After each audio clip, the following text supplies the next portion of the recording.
Dear viewers, I warmly welcome you to another episode of Fascination Israel. Today, I have the unique opportunity to meet a major in the Israel Defense Forces in his army camp. We never had the chance before to go and film inside an army camp, so stay tuned.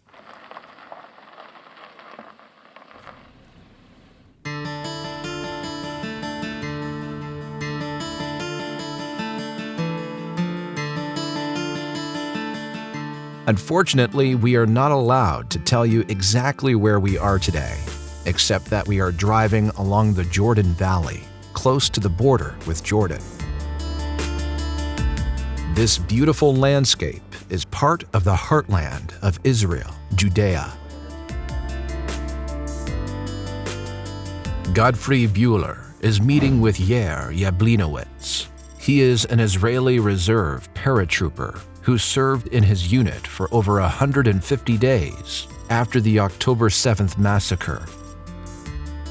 Yair's professional activities include working as a blogger and as an international speaker. But just before our film shoot, Yair and his troops receive an order to deploy. However, he promptly invites us to his military base where he's currently stationed.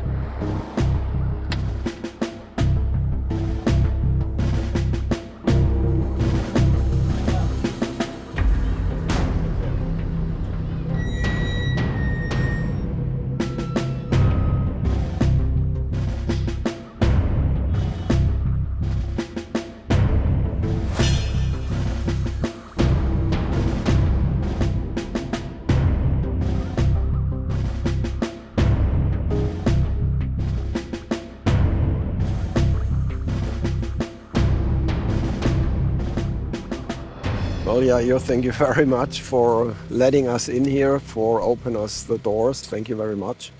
And to me, actually, it's the first time to be in such an interesting place.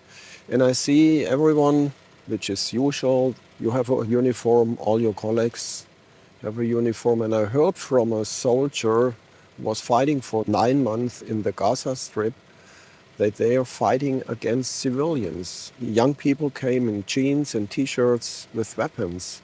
Is this war, which is going on since October 7th, asymmetrical war? What do you think? I think that Israel, their last symmetrical war was the Yom Kippur War in 1973. That was the last war that the IDF had against another military, the Syrian army.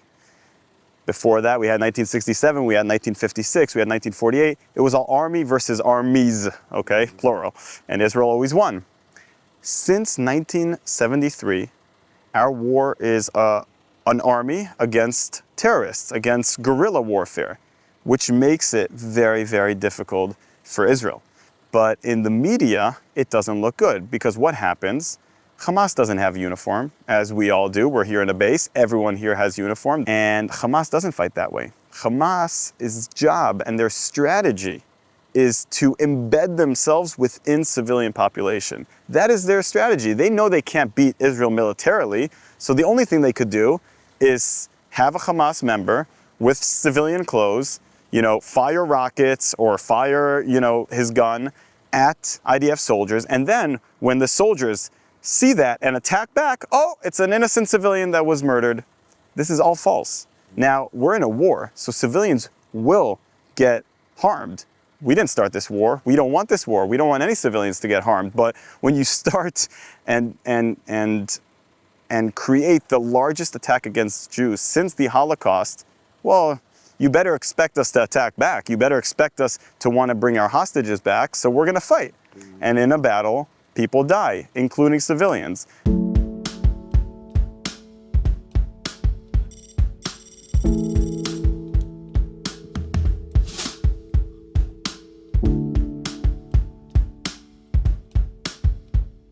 The media and the politics, they were naming the Gaza Strip the largest open-air prison in the world. But Israel had to build fences because of the terrorists.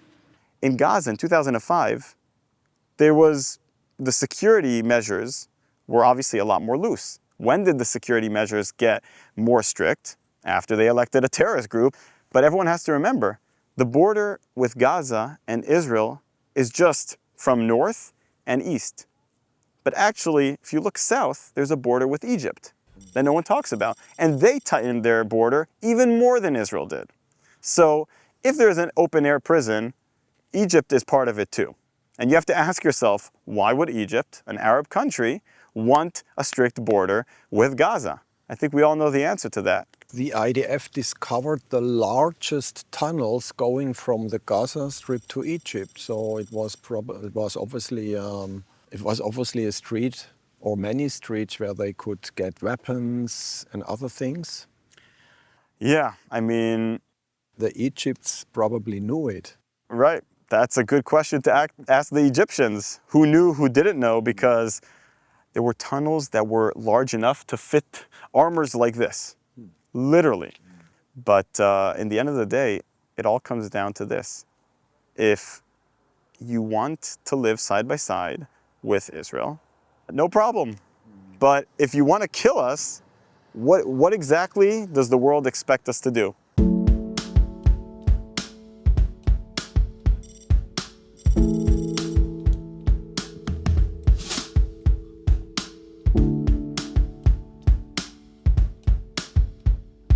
Gaza showed actually it's not a territorial conflict.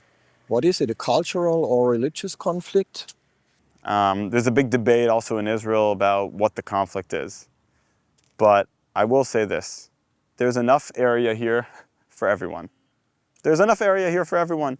I would even go as far to say that if we had a peaceful nation that we were dealing with, I don't mind coming with my passport to visit places here in Israel, even though this is our historic homeland. You open up a Bible, it talks about where? Shiloh, Jerusalem, Hebron, that's all in the West Bank, in Judea and Samaria, right? This is our historic homeland. There is so much archaeology that you find here. And every day we're finding more. But that's not what it's about. People say it's a religious war. So from the Jordan to the sea is a religious belief that the Jewish people can't live here. That's according to their religious beliefs. What happened in the Six-Day War? 5 Arab countries came to attack us, to annihilate the Jewish people. That was their goal. Commit a genocide against all Jews living in Israel. And Israel, in a miraculous war, won in 6 days and was able to defeat all the armies surrounding them. Okay? We captured the Sinai Peninsula. We captured the West Bank, aka Judea and Samaria, and the east side of Jerusalem. We captured the Gaza Strip and the Golan Heights from Syria. So we had all this. And the first thing that we said was, okay, let's give the Palestinians, let's create an Arab state in the land of Israel. We'll do it. Let's do it. Now, is that what a nation that was just attacked by 5 Arab countries and won, is that what a state like that says? No one would say that. That just shows you to what degree the Jewish state, Israel, is willing to go in order to have peace. And you could see this. Any country that ever, or entity that ever wanted to make peace with Israel did. Any. I mean, even Egypt, that was an Arab superpower, and they wanted to create an Arab alliance, okay, in order to control the Middle East. Even they made peace with Israel in the end. Why? Because Israel was willing to give up all of the Sinai Peninsula just to have peace. So anyone that says, oh, Netanyahu or Israel wants to occupy land, now they're going up to South Lebanon to capture Lebanon, now they're going to Gaza, they always wanted to do this. You have no proof to what you're saying. We've always were willing to give land for peace. But when the other side doesn't want peace, then what are we supposed to do?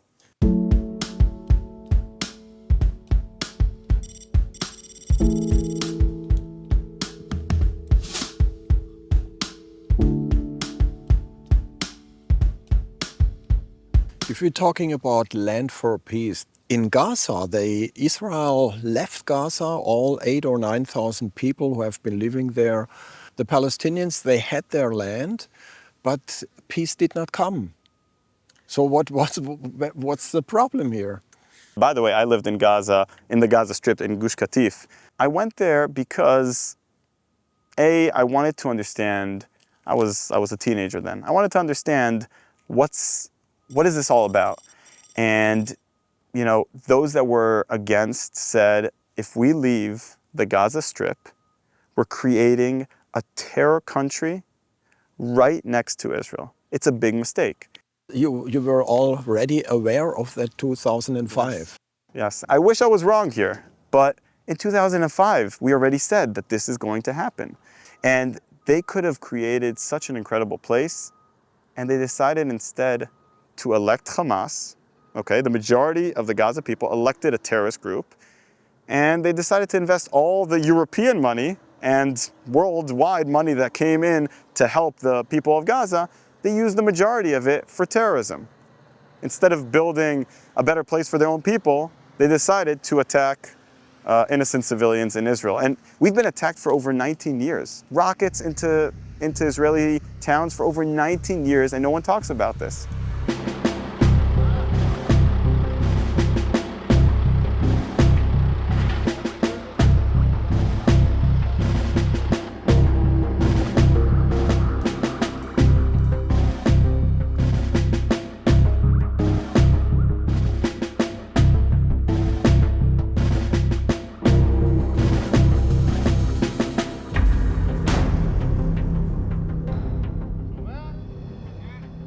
Let's talk about the young soldiers, 20, 21, 22 young old boys, and they have to leave their family.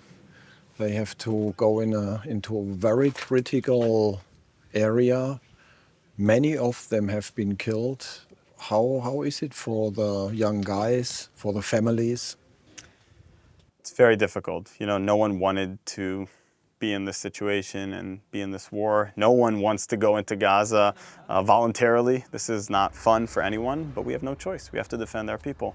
Now, there is two types of, I would say, formats within the IDF. There's the regular IDF service, which is usually 3 years, and that is, young people from age 18 to 21.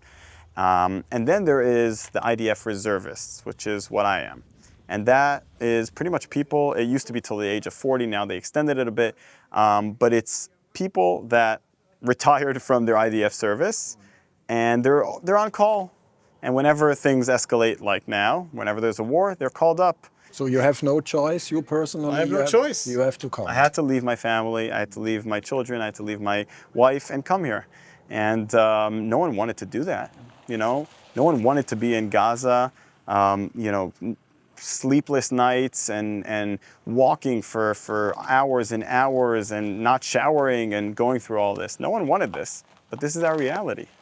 I heard that they have to stay for 6, 7, 8 days in their clothes. They are not able to change boots and everything. When they're there, they can't change. When they're there, they're 100% focused. They have to make sure that they are, appropriately defending themselves. So they, at night, can turn on, lights in order to be exposed. They have to always be aware of their surroundings so that no one hits them. They're very, very much focused on this. And this also means not showering, not switching clothes. Are they allowed to talk to their families, or do they take away their cell phones? So for the most part, they take away their cell phones, which makes it even more difficult. That means that whenever they are in Gaza, or Lebanon for that matter, they cannot speak to their family members. So just imagine. Their husband's gone, and they also have to worry about him and not hear from him for 5, 7 days, 2 weeks, 3 weeks, and more. So it's a tremendous burden that I wish we wouldn't need to do, and hopefully we'll be finished with this soon. Following the deadly attack by Palestinian terrorists from Gaza, Israel is calling up over 300,000 reservists, the largest mobilization in Israel's history to date. Since the IDF began operating against Hamas in Gaza, 381 soldiers have been killed to date. Hamas, on the other hand, has suffered very heavy losses, with over 17,000 terrorists already eliminated. To protect the civilian population, the Israeli military is warning people on site to leave buildings or areas before they are attacked. The IDF has so far initiated 100,000 phone calls, 15.5 million text messages, has left 17 million voice messages, and dropped 9.3 million leaflets to the population in Gaza to encourage them to evacuate. This is precisely why the war in Gaza is taking so long. Civilians are being spared, but this also gives many terrorists time to escape. This approach to war is unique to any military force in the world. However, Israel is paying for it with the lives of its often very young soldiers.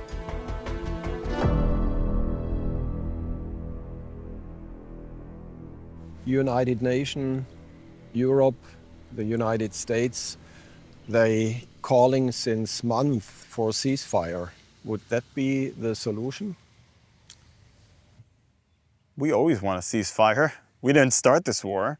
So I think that's the wrong question. People say, people are demanding Israel to cease fire. That's the wrong equation. Those that started the war should cease their fire and surrender. It's very simple, by the way. This war could end today, okay? They're still holding our hostages. Our brothers and sisters are there in hell. So if they want this war to end, why are you putting pressure on us? That doesn't make sense. Put pressure on those that started the war and that are not willing to end the war. Tell them to surrender, return our hostages, ceasefire, done. It's very simple. After Sinwar was eliminated, the Israeli government was calling to give up, to show white flags. Right. But so far we didn't see anything. Because that's what terrorism is about.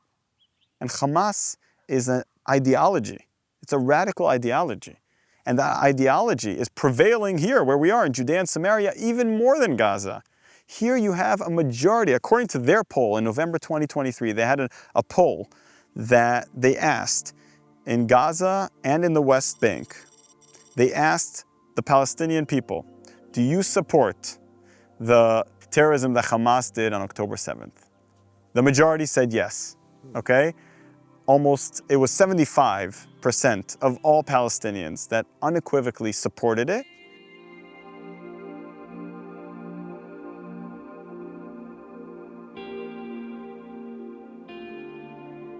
So you tell me, the only reason why we're standing here in Judea and Samaria and we're safe and sound is because of the IDF and because the Palestinian people here don't have the capabilities of doing another October 7th. But believe me, they want to. The majority, again, there's many good Palestinian people. There's many people like that. But the majority, according to their polls, wanted October 7th to happen and were happy about it.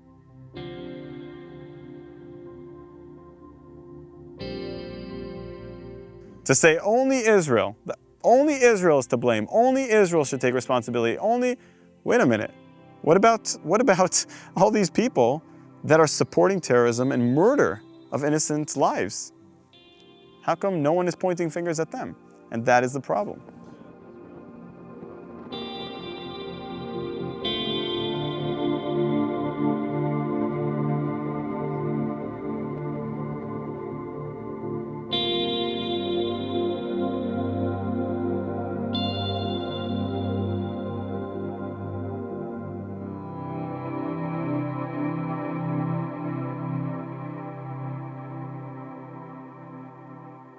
Sinwar and Nasrallah and all the fanatic leaders, they have been eliminated now.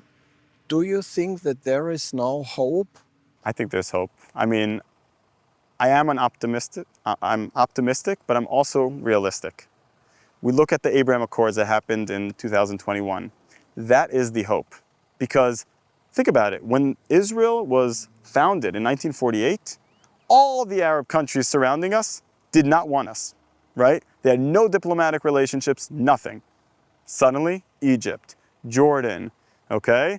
We're talking here about peace. Now, peace, if you realize, never came from weakness. It came from strength. When Israel beat Egypt, beat Jordan, suddenly there is peace. And that's how it works in the Middle East. If you want to survive here, you have to project power. You can't project weakness. And Saudi Arabia is looking at Israel now, winning in Gaza, winning in Lebanon, hopefully winning against Iran as well. And they say to themselves, we want to be partners with these guys because we know we're not so friendly with Iran.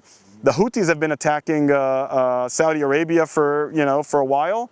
We want to be with Israel, and there's no reason why not. So this is my hope, to have a large alliance of moderate Arab countries and Israel that want a better future for their people, that want a more prosperous future for everyone here.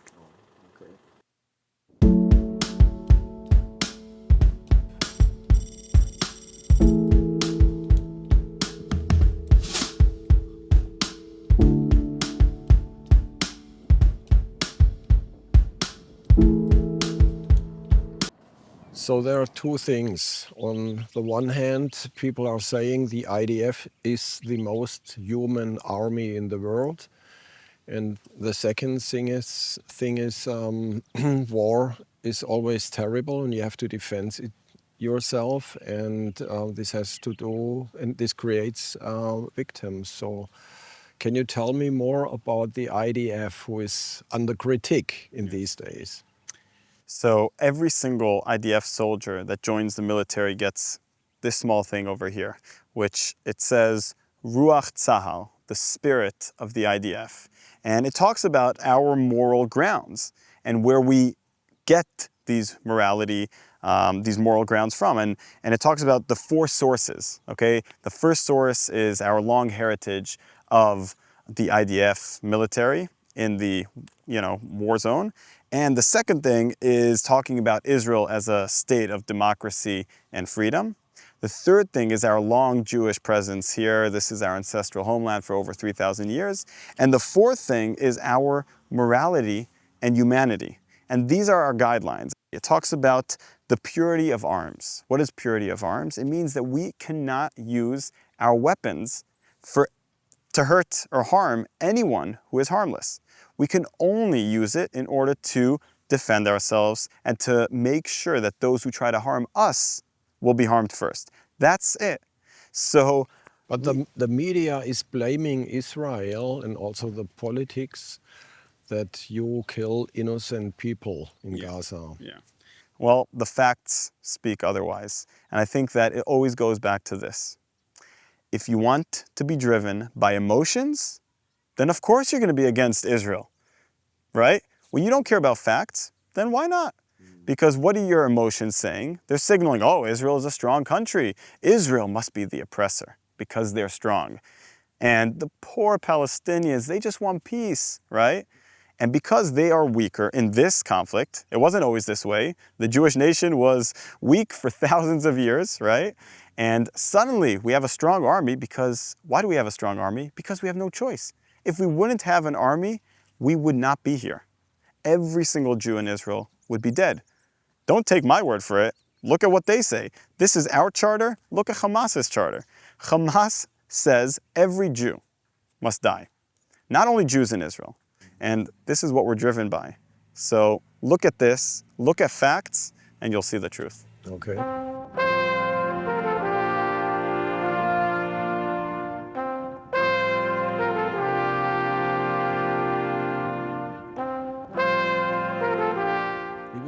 Dear viewers, why don't you consider inviting Yair to your country, wherever you are?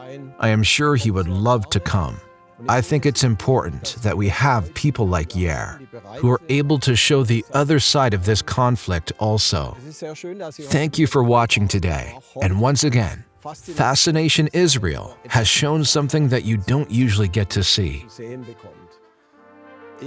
I say goodbye to you today together with Yair from Judea, Samaria, with a heartfelt shalom.